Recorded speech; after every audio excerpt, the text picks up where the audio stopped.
बिस्मिल्लाहिर्रहमानिर्रहीम अस्सलाम वालेकुम दोस्तों, उम्मीद लरम چې تاسو به روغ جوړ او خوشاله وي او ژوند په مزو کې وي. دوستانو ډیره زیاته شرمناکه واقعیا ناشنا غوندې واقعیا رامنځته شوې ده چې رور خپله خور په غلط کار باندې صحیح کړې ده او هغې نه بعد یې قتل کړې ده. دا واقعیا څنګه اور څه طریقې باندې رامخې ته شوله دې بارے کې به ټول معلومات پولیس دې بارے کې څه بیان ورکوي دې بارے کې به ټول معلومات په دې ویډیو کې شریکو او که تاسو ټولو معلوماتو باندې ځان خبرول غواړئ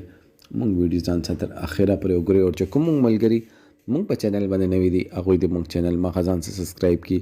ډالۍ نشان دی وایي تاکہ مونږ راتلونکي معلوماتي ویډیو هغوی ته په اسانۍ سره ملاو شي. دوستانو دا واقعه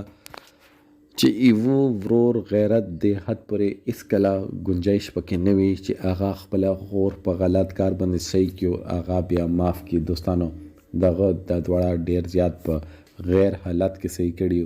ورور یې تماچا په باډي باندې ګرځوله څنګه چې دوی دواړه صحیح کړي دوی دواړه په غیر حالات کې ایستې دي او خلکو په غیر حالات کې صحیح کړي دي. الګ ځان خپله پولیسو ته ورکړی دی. الګ وایي چې ما ته دې خبرې باندې څه تکلیف ما ته څه پښیمانتیا پکې نشته ولې چې ما غیرت دا ګواره کول نه. دوستانو که خیال وکړو چې مونږ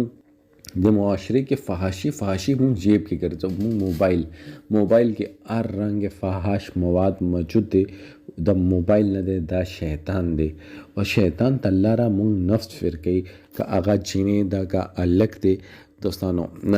قرآن شریف دا یو آیت مفهوم دا چې تاسو خلکو تور سری په ایجاد کې پرېږدئ پاکې پرېږدئ تاسو ښځې به پاکې پاتې شي. دوستانو مونږ نن سبا دور کې هر چا دا کوشش وي چې هغه خېټه مړه وي او نفس مطمئن وي. نفس هغوی څنګه مطمئن کوي؟ نفس هغوی دې طریقې باندې مطمئن کوي چې موبایل باندې جینۍ سره د وعدې وکړي بیا ورته دغسې غاړه ترې وغړي بیا ورو تقاضې ته زیاتوي او بیا آخر هغې سره د غلط کار تقاضا وکړي چې ته ما دپاره دا کار نشي کول. جینۍ چې کله په مینې کې گرفتاره شي نو هغه ټایم کې خپل هر یو چیز د الک نه قربان کړي هغې ته دا نه وي پاته د الک چې دا صرف اور صرف د ما د عزت سره لوبې کوي. دوستانو